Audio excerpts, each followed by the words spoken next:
Hey, what's good guys? This is Chris from WearTesters.com. Welcome back to the official WearTesters.com YouTube channel, the only sneaker channel here on YouTube where you come for the review and you're gonna hear my wife talk about them later. Just kidding, she actually likes these. This is the Nike React Presto. I keep calling them the Presto React. It doesn't really matter. It's just a brand new Presto with React cushioning. Now these guys right here are another affordable kind of like, reiteration, if you will, or derivative of an original model. And that is the original Nike Air Presto. It was a minimalist running shoe way back in the day when I was in high school. And I remember when those first came out and I was kind of like put off by them. They looked very funny. They looked like a water shoe. And I was just like, I don't really like these. But over the years you have, or at least me, grown into the shoes so that I do like them now. I don't own a pair currently, but I used to, and the shoes actually run really, really long. Something that these guys right here do not. These actually fit true to size, which I really like, because I hated that I got in a pair of Prestos and I got them in my regular size and I was swimming in those things. I was like, man, what the hell? If you are interested in these guys right here, go true to size. You will be happy with them. Wide footers, you might want to consider going up half a size just because there's some weird top stitching and all that stuff right there. So if you have like a high arch or anything like that, it might be a little bit too restrictive, but that's just my recommendation. Try them on in store whenever they hit stores,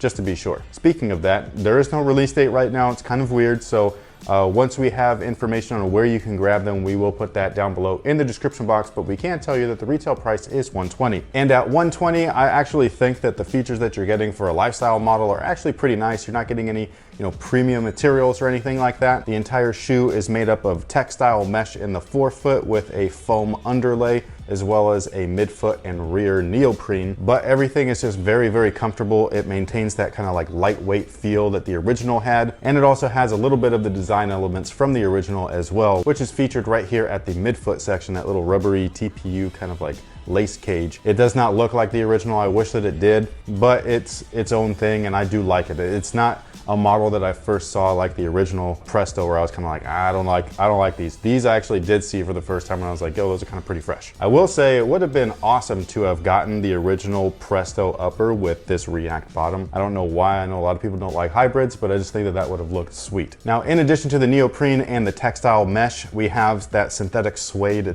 To me, I call it felt. It's right here on the top of what the tongue would be, as well as on the rear panel right there. It's minimal, so it's not a lot of it, and I don't typically like that on the shoes because it's just a very, very cheap material. But being used sparingly like this, I don't mind it. It's basically the color pop in the shoe, and again, I just don't care at this point. The rest of the shoe I do feel is awesome. Now the tooling itself is full-on React, which is great. It's kind of got that same look as the Element 87s, the 55s, and all of those kind of like deconstructed looking shoes. And the overall, have you noticed that these shoes are covered in like little like weird fibers?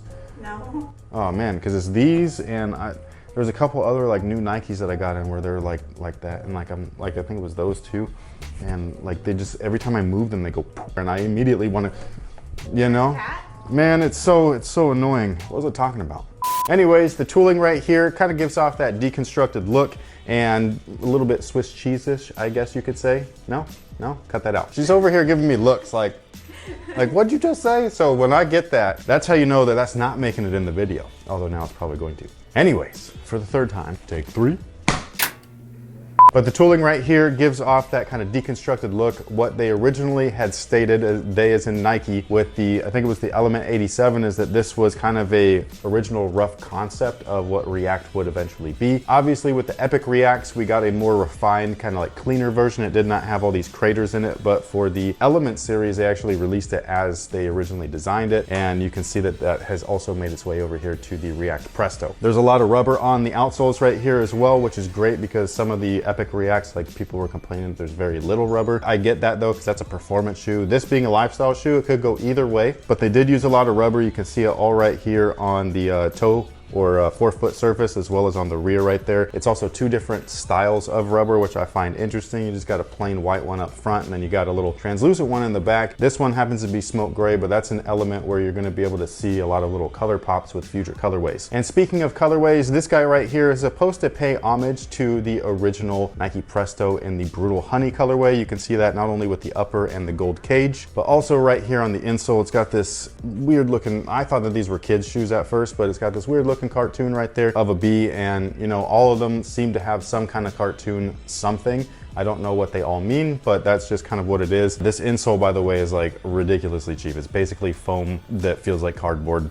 You know, it is what it is. The one thing though is that I absolutely love React cushion. Like, I did not like it when I first played basketball in it with the 2017 Hyperdunk and the original, what was it called? The Jordan Superfly React or something like that. Every shoe that I've worn React afterwards, especially with these like running inspired or performance running models, it's just been extremely comfortable. The more that I wear it, I will say that I actually do prefer this casually long-term over Boost, which is like kind of crazy to think, but there you go. One other feature that I do like about this shoe is the little rear collar right there. It's got a lot of little sculpting, which is something that I feel is overlooked, much like the insoles. However, they didn't overlook it on this model here, which I think is nice. So it's got a little cup right there for your Achilles area, and I feel like that feels really good on foot. And that pretty much takes care of it for the Nike React Presto. Again, these are supposed to release in the summer for $120. The official release date, there just isn't one. I don't know if there is going to be one. Sometimes Nike has release dates.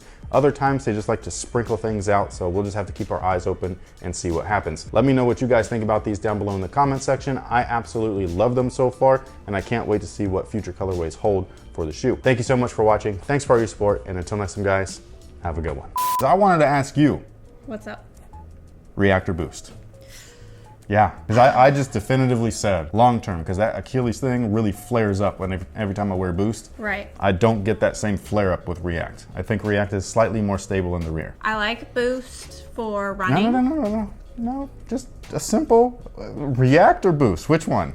You gotta pick one. I can't have my personal, Nope, I wanna know. I like this for running and I like this for casual. Well, that's weird. I guess that is okay. Yeah, no, that's fine. That's valid. That's valid. I'll give you that. But overall, Boost or React? I honestly don't feel like you could go wrong either way. No, they're both very good. I just like the way that this is.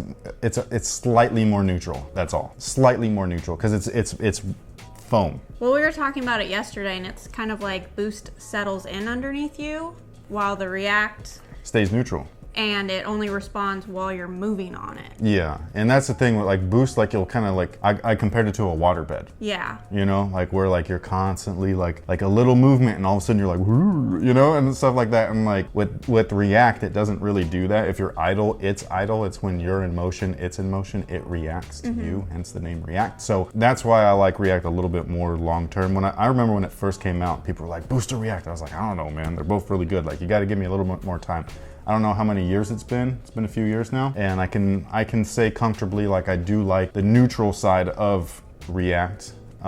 Boost is great though. Like, you know, hashtag Boost still life, but React is just awesome. Plus I feel like the React is so much cleaner looking visually. Well, because it is a actual foam. Yeah, while the Boost is like, you can't make it look any different, or they haven't. Yeah, I will say that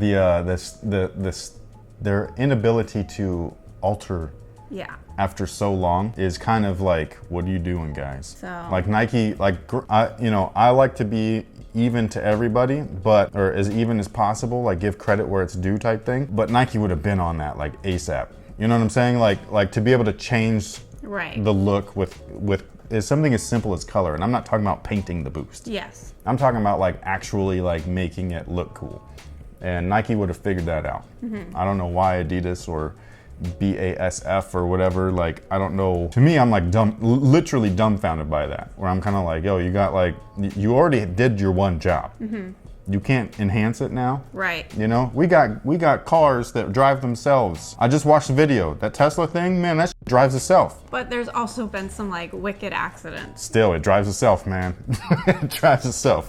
We're in the future. You got to figure out how to color Boost. You know what I mean? Like. Yeah. Speaking of colors, I was looking at the article on WearTesters, and I'm shameless plug all day. Hey, I'm really excited about the yellow ones. I like this shoe. The upper's really cool to look at, and then the price of them, like when these came out, I just looked back on them and they were $160. Which is too much.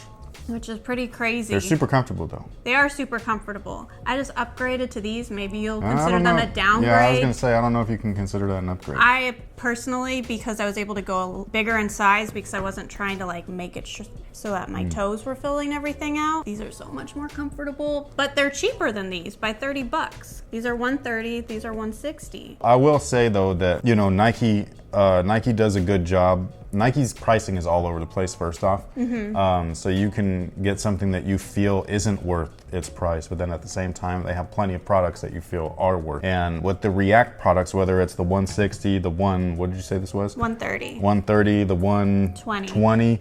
I mean, you know what I mean? Like the longer that something's in a retail cycle, the cheaper it's gonna get eventually with the React stuff. So I think that that's good long term. And what this does is like a 120 React, this allows everybody to finally feel React, because some people just can't do 160 or they just don't want to do 160, which is completely understandable. Even this can be expensive to some. Yeah. You know, dropping it down another $10 doesn't seem significant, but once you're able to add in those like codes.